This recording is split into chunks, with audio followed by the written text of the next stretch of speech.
Bonjour à tous, ça fait longtemps qu'on ne s'est pas vu. Alors aujourd'hui, on va travailler sur un des questionnaires que vous avez là. Un, euh, Vous avez voilà ce petit machin là à faire dans un de vos quiz. Vous avez un cas pratique où vous devez fabriquer une API. Alors j'ai pas encore lu tout ça, on va le découvrir ensemble. Mais grosso modo, dans votre projet précédent, vous avez fabriqué un site web qui récupérait des canapés depuis un back-end. Et bien aujourd'hui, nous on va fabriquer ce back-end. Et alors en fait, c'est un serveur qui va utiliser une base de données qui s'appelle MongoDB, qui va les servir avec Express, qui va servir les données avec Express, et tout ça tournera sous Node. Alors si vous lisez tout ça, bon, en fait moi je l'ai même pas encore lu, voilà, blablabla, bla, pour moi tout ce que je vois c'est ça. Donc pour tester votre API, vous allez installer une mini application front-end, cloner le repo avec le code front-end sur ce lien. Voilà, votre API devra tourner sur la machine locale en localhost, de préférence en port 3000, voilà, et accepter les requêtes HTTP venant de n'importe quelle origine. N'oubliez pas la configuration coarse. Ok, donc nous, on va faire ça. Alors, si vous cliquez sur ce lien, vous arrivez donc ici sur, voilà, sur une repo que nous allons cloner. Alors, allons-y, on va prendre, hop, l'URL. Et puis, alors, moi, je vais aller dans mon dossier. Alors, attendez, je crois qu'il s'appelle Unix Repos. Voilà, on va faire, alors, je vais aller dans un dossier là, hop, je vais fabriquer un nouveau dossier là qu'on appellera peut-être API quiz. Et là-dedans, je vais mettre bouton droit, git bash, et je vais faire donc git clone, shift insert pour copier l'URL, hop, voilà, et donc il me crée ce dossier. Alors on va rentrer dedans, cd hop full stack activity, et on va ouvrir VS Code en faisant code point. Point, ça veut dire tout le dossier. Et donc là, c'est bon, on arrive sur VS Code. Alors, quand vous regardez, quand vous téléchargez une repo, vous pouvez bien sûr regarder le README qui est là, qui sera écrit en Markdown. Alors, ce README, c'est exactement celui que vous voyez sous. Attendez, ça on peut le fermer. Ce README, c'est exactement celui que vous voyez sur voilà, le site web là. Quand vous voyez blablabla, tout ça, tout ce que vous voyez là, c'est en fait tout simplement le readme.md que GitHub vous affiche. Vous pouvez faire CTRL-SHIFT-P et vous pouvez mettre Markdown Open Preview et vous pouvez voir le rendu final du Markdown pour que ce soit un petit peu plus joli à lire. Voilà. Par contre, moi, mon VS Code, il met toujours un petit peu de temps à s'ouvrir. Mais alors, allons-y. Et on a, voilà. Donc, tout le README qui est là. Alors, installation, cloner cette repo, ça c'est fait. npm install, ça on l'a pas encore fait. Et ensuite, npm start, ça on l'a pas encore fait. Alors, quand vous clonez une repo, bien sûr, vous pouvez regarder le README.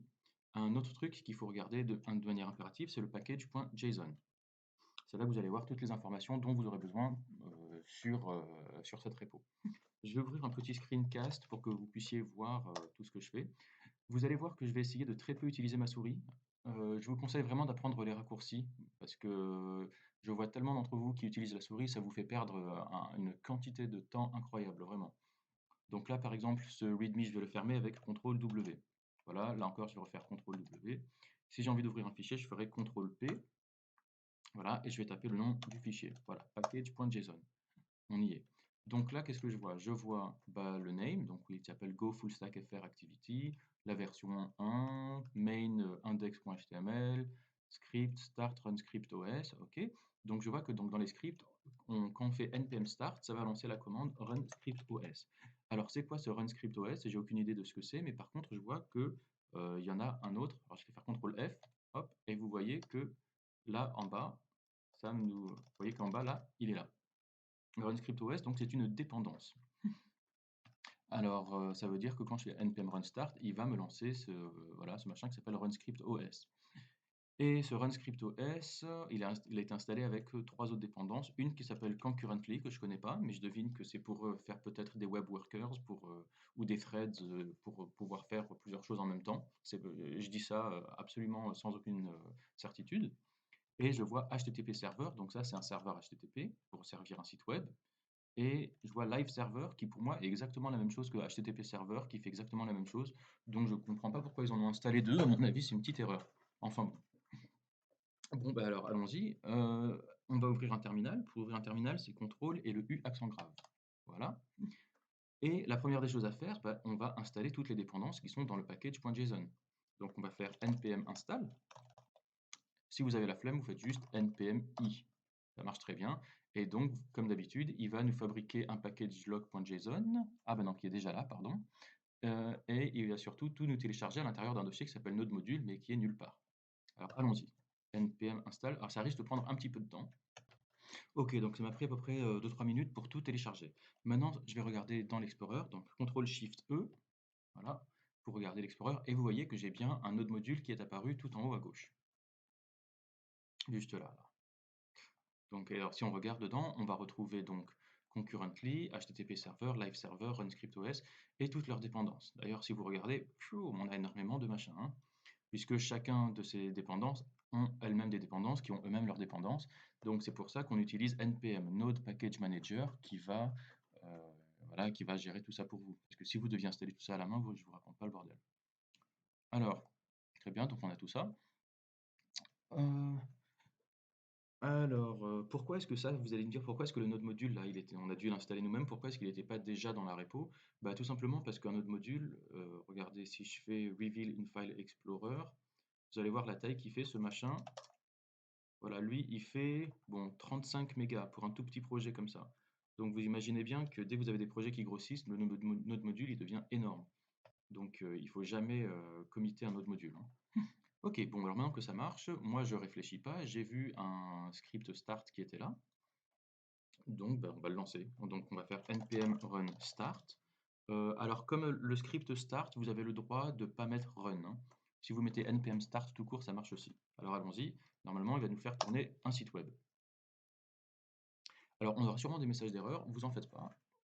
Alors voilà, très bien. Par exemple, donc là on voit qu'il n'est pas en train de le faire tourner, puisqu'il s'est arrêté là. Et on a un problème ici, il nous dit This is meant to be run from within npm script. Ok. Alors au passage, là, toutes ces lignes que vous voyez là, vous les aurez pas chez vous, c'est uniquement parce que moi j'ai décidé d'attacher mon debugger à ma console, hein. Alors, This is meant to be run from within npm script. Alors déjà, première question, est-ce que ça c'est une phrase qui a été codée par la personne qui a fabriqué ce site, ou est-ce que c'est un problème d'une des dépendances? Alors bon, je pense qu'on voit la réponse ici, hein, on voit que c'est run script OS, mais quand même, euh, on va quand même chercher ça. Donc je vais faire CTRL-C. Et ensuite, je vais faire pour chercher à travers tous les fichiers. Vous avez une commande, c'est CTRL-SHIFT-F. Voilà. Là, je cherche dans tous les fichiers et il ne trouve rien. Donc ça me confirme que ça ne fait pas partie du code. Que à mon avis, c'est quelque chose dans les nodes modules. Puisque le CTRL-F, je ne pense pas qu'il cherche dans les nodes modules, hein. Ok. Donc on va cliquer ça et on va voir quel est le problème. Pourquoi est-ce que ça ne marche pas? Alors, blablabla. Ok. Alors, je vais plutôt chercher ce machin-là. Alors, on clique 3 fois pour tout sélectionner, hein. CTRL-C. Donc, je fais Alt-Tab pour passer, voilà, pour passer d'un programme à un autre. Pour ensuite rentrer dans l'URL, on va faire CTRL-L, CTRL-V. Ensuite, là, je crois que vous pouvez le faire, si vous ne pouvez pas naviguer comme ça avec le clavier, c'est une extension pour Chrome. Je me souviens plus comment elle s'appelle.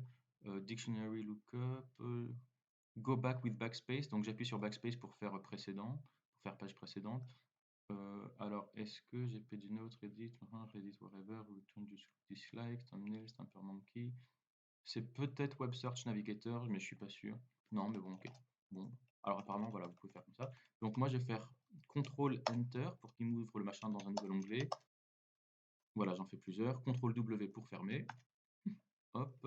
Alors, qu'est-ce que ça donne, lui? Alors, lui, qu'est-ce qu'il nous dit? Lui, il nous dit, voilà, j'avais le même problème quand j'étais sur Node 15.11.0, mais sur les plus anciennes versions, ça marche bien. Alors, ok, d'accord, mais moi, j'ai pas envie de m'installer une ancienne version. On va pas, ça, c'est pas super comme solution. Par contre, lui, qu'est-ce qu'il dit? Il dit, Updating to the latest version of this package seemed to fix it for me. Donc, lui, ce qu'il a fait, c'est qu'en fait, il a pris une nouvelle version de RunScript OS. Et alors, c'est vrai qu'en fait, nous, quand vous regardez le dernier message de commit, vous voyez que ça a été fait il y a 2 ans. Donc c'est sûr que depuis 2 ans, il doit y avoir des nouvelles versions. D'ailleurs, si vous regardez votre VS Code, normalement, là, il vous met des petits. Vous avez une configuration où il vous dit directement dans le package.json s'il y a une nouvelle version qui existe. Et vous voyez que ce run script OS, nous on est en 1.0.7, alors qu'il y a une version 1.1.6 qui existe. Alors en plus, voilà, il y a 3 personnes qui ont mis un thumbs up, donc ça a l'air de marcher. Alors faisons ça. Je vais cliquer là-dessus pour lui mettre de 1.07, il va passer à 1.1.6. Très bien. Alors, est-ce que ça marchera maintenant? Je ne pense pas, parce qu'il faut quand même faire le npm install. Alors, on va faire comme ça, et donc il va nous installer la nouvelle version de RunScriptOS. Alors, si vous vouliez pas, si vous n'avez pas les petites flèches là comme ça, il y a une autre commande que vous pouvez taper, c'est tout simplement npm upgrade avec le nom de la librairie à upgrader. Runscript, voilà, pardon, npm upgrade runscriptOS. Je ne sais jamais si c'est upgrade ou update, mais bon, à vous de chercher un petit peu les commandes npm. De toute façon, voilà, j'ai l'impression que ça a marché. Vous voyez, on est toujours en 1.1.6. Eh bien, maintenant, on va relancer on va essayer de relancer notre site web, npm. Alors cette fois, je ne vais pas faire run start, je vais juste faire start. Voilà. Et on regarde si ça tourne. Voilà, là j'ai l'impression que déjà ça se passe mieux. Ok. Alors, il me lance. Alors c'est intéressant. Normalement, chez vous, il devrait tourner sur 80-81. Mais moi, en fait, j'ai peut-être déjà tourné j'ai peut-être un autre process qui tourne en background. Donc, en fait, il me le fait tourner sur un autre port. Vous voyez, il me le fait tourner sur 12 588. Ok. Très bien. Alors, nous voilà, on est donc bien sur le site web. Alors, qu'est-ce qui se passe maintenant? Eh ben, alors, je vais quand même ouvrir la console pour voilà, voir un petit peu ce qui se passe. Alors, je vais cliquer Test Routes et c'est les messages d'erreur qui vont me guider. Alors, moi j'aime bien, voilà, j'aime bien faire comme ça. On avance un petit peu à tâtons et puis c'est tous les messages d'erreur qui vous guident un par un. C'est un petit peu ce qu'on appelle le TDD. Le TDD, c'est le Test Driven Development. Alors, c'est pas le Test Driven Development, c'est pas vraiment ça. C'est juste que vous écrivez du programme de test avant d'écrire l'implémentation de vos fonctions. Donc les gens qui font ça, voilà, ça veut dire d'abord ils écrivent le test et tant que le test il renvoie une erreur, et ben voilà, ils continuent de coder. Voilà, moi j'ai pas vraiment fait de test, mais voilà, c'est les messages d'erreur qui me guident. Donc le premier truc que je vois, c'est qu'il a cherché à faire un post à localhost de .3000/API/product. Et effectivement, ce site web, il est en train de chercher un serveur qui n'existe pas. Je regarde le network et vous voyez que j'ai donc deux requêtes en rouge qui n'ont pas été remplies. Donc il a envoyé une requête voilà, à cette URL, http localhost 3000 API products, et, et évidemment, bah, il a eu aucune réponse. Pas aucune réponse parce qu'effectivement, j'ai aucun serveur qui tourne. Donc maintenant qu'on a fait ça, eh ben, on va pouvoir s'occuper de faire le serveur. Donc je vous dis à tout de suite.